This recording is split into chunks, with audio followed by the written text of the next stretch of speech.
Hey everyone, welcome back to my channel. I've already done my base makeup, which I have done a split screen so you guys can see what I'm doing, but I do have an in-depth tutorial on this method of base makeup in a previous tutorial, which I will link on screen for you now. So I've done my concealer, contour and then foundation, so the opposite way around, and I've just left it to settle on the skin, so it will be a little bit creasy around my eyes because I'm just leaving it to settle before I go in and powder.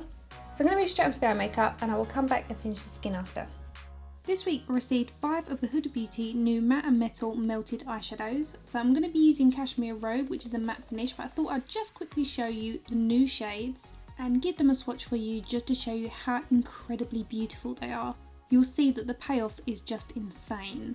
Now it is quite hard for me to do this because I'm swatching on my right arm and I'm actually right-handed, so my left hand is a little bit shaky, but you get the idea. You'll see that the swatches get bigger and bigger as they go up my arm, but just look at these. One single swipe gives you full opacity, you cannot see through them. So these have been designed with the intention of being used on their own or that you can layer them. And as you can see, they're dual ended and both colours are completely complementary. You can see that they deliver rich pigment, really high intense shine, and I can tell you that these are an absolute pig to remove. They're fine with the shimmers, but once you've got the matte finish underneath, they're really difficult to remove off of your arm. So if you are somebody that struggles with eyeshadows that crease or you've got oily eyelids, then you will find that these are going to be your best friend. Now, as I said, they can be difficult to remove, so the best way to remove them without rubbing your eye too much is to use an oil-based remover. Oil-based removers basically getting rid of waterproof makeup, which this is. This and another product that I'm going to be using today are incredible for longevity. So this eye look is going to be for those of you that do struggle with keeping your eye makeup on, because this is not going to move. So out of those beautiful swatches, let me know in the comment section which one's your favourite. I'm taking Cashmere Robe, which is the matte finish of the dual eyeshadow, and I'm putting that onto my mobile lid and using my MAC 286S, which is a synthetic brush, and I'm using that to buff over the top and start working that up into the socket line towards the eyebrow bone, and then using what's left on the bristles to start winging that out. If you have hooded eyelids, this is a good look for you, however you might not want to wing it out, that's completely up to you. You might want to keep it more rounded. What makes this look acceptable for a hooded eye is because you're covering the entire eyelid, you're also going to take that over the hood of your eye. After buffing that first layer out, I'm now applying a second layer. This time I'm only keeping it on the mobile lid and we're not taking it any higher. The reason for this is because we want the most intense amount of that colour to be on the mobile lid and we want the top half to fade out into the skin. Taking a pencil brush dipped into a small amount of the Cashmere Robe, I'm buffing that underneath those lower eyelashes and making sure we connect that with the outer corner of the top eyelid. It's really important when you're creating a smoky eye, even if it's a very soft one, that you frame the eye. So even if you take a very small amount underneath those lower eyelashes, if you don't, you'll find that your eyes just look a little bit unbalanced and a little bit top heavy.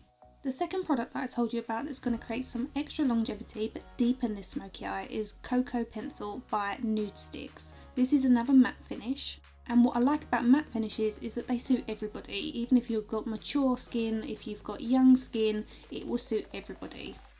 Now a little tip with this type of smoky eye is to start at the eyelash line and blend it out with a pencil brush or a flat shader brush and just keep looking in the mirror straight ahead until you're happy with how dark it is at the lowest point before you take it up too high and think now it's just got too dark. So build it slowly and see how you go. So I'm doing that just to show you, but I am going to be making it a little bit thicker and I'm also going to wing it out. You do have to work relatively quick with this pencil because it does set in place. Again, the longevity is phenomenal. It does mean you might not get the smoothest transition into your transition shade, but that doesn't matter too much because we're going to go over this with an eyeshadow just to give it a slightly softer overall finish. Here I'm using the flat tip of my flat shader brush to start pulling the colour backwards towards the eye to create a wing. And you notice I'm actually lifting the wing slightly, following the bottom of my lower lash line as if it continued up. That's kind of the angle I want to get, and that creates a very soft V-line effect. I very gently rubbed the bristles onto the pencil, so there's a little bit of product in there, and then I'm using a very soft patting motion to shape that wing on the outer corner. And then before that pencil completely sets in place, I'm buffing over it with a smaller brush, which is the pencil brush, to soften it further. As I'm creating a soft smoke, I am going to apply my favourite Bobbi Brown sepia gel liner. I know I need to get another one, but it is my favourite and it is brilliant. I've used it for so many years, so I highly recommend it. But I'm running that along the waterline. I'm using it to tight line and then using the tip of my paintbrush to run that between the lower eyelashes to get rid of any pinky tones. If you are looking for a cheaper, more affordable alternative, Maybelline's eyeliner is very, very good. It comes with a tiny little brush, and I believe it's the same size as the Bobbi Brown gel eyeliner, so everything you need is in one box. Of course, if you have smaller eyes, you don't have to apply a eyeliner across here. You can use something like a cream pencil and that will brighten your eyes. Next I'm taking Brun eyeshadow by MAC. This is a matte finish, and this is a medium to dark brown. This is one of those eyeshadows that I always repurchase. I've used it in my kit for so many years, and if you are a fan of a smoky eye, then this is a fantastic eyeshadow. I'm using a tapered fluffy blending brush. I'm going to apply this to the mobile lid, and the reason I've chosen the tapered one is so that we have a bit more control where we apply it. We don't want it to go above the socket line, and we can use the very tip to fill in the wing. I decided to take a small amount of the opposite side of Cashmere Robe, which is Penthouse Sweet, and this is a metal liquid eyeshadow, and I'm applying a very tiny amount to the very inner corner of the eye and using a very small brush to distribute it so it's a little bit softer at the edges but quite intense at the very inner corner. I'm using the very tip of the brush to pull the colour along the tear duct area, and also a tiny amount onto the inner corner of the mobile lid, but again we're keeping that very, very sparse, so we're only using what's left on the bristles to pull that colour up. Adding a highlight here adds a beautiful focal point to your eyes. I didn't really think about another Huda Beauty product, however I saw these eyelashes on my side, and these are the Lottie number 19 and they are absolutely gorgeous. I would definitely be using these again. So I just filmed a whole section on finishing my face and I realised I didn't press record. Thumbs down. Okay, so I'm going to give you a rundown of what I used. I've got the new Urban Decay Stay Naked Threesome palette. It's absolutely beautiful. It's a gorgeous gold palette and it has a lovely little gold Urban Decay logo on it. I've used a little bit of the bronzer that comes with it. This has a very subtle gold shimmer running through it. If you're looking for a completely matte bronzer, this is not the one. However, it is extremely subtle, so it is beautiful. It has a pinky gold champagne highlighter, which I didn't use, but I did use the coral blush. And I went on to explain that once you've applied a blush and it comes out quite vibrant, don't panic. Buff it into the skin and then take your foundation brush and then just stipple over the top of it until it starts to look like it's one with the skin. You want it to look like you're blushing from underneath your foundation, because this will apply a very light dusting of foundation because there's a tiny bit left in your bristles, and that sits over the top and it just makes it look like you're blushing from within, which I really like. It just looks a lot more natural. So that is a great new product from Urban Decay. I also have one other, which I did show you and I'm going to show you again.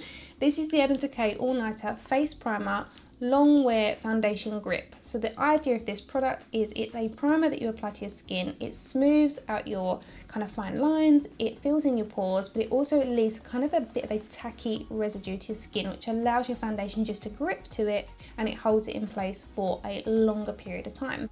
So I've only used this with my Bare Minerals Original powder, which is a powder to cream, but I think its intention is to be used with a liquid foundation. So I do need to use it with that. However, I was impressed with how it worked with my powder foundation. So for lips, I'm going to actually apply the same colour that I applied to the lids onto the lips, so it's a cool look. It won't be for everybody.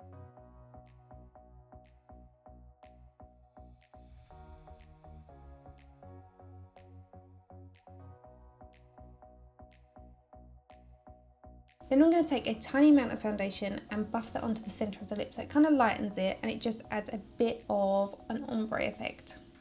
It's quite a 90s look.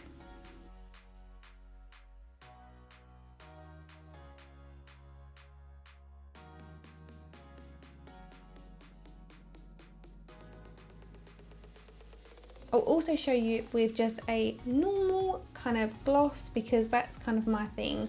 My lips are a little bit red because I've just rubbed them, but I've just put on a little bit of a pinky peach lip gloss. Perfect for me, looks beautiful with a smoky eye. Play up the eyes, play down the lips, you're good to go. So as always guys, thank you so much for watching. I will appreciate you always coming back. I hope you've enjoyed the tutorial. Please give it a thumbs up if you enjoyed it. All the products I've used will be listed and linked in the description bar below. If you've got any comments, suggestions or ideas for tutorials, leave them in the comment section below. Come follow me outside of YouTube if you want to see more behind the scenes. I'm most active on Instagram, so I will link that on screen for you. And I will see you next week. Bye.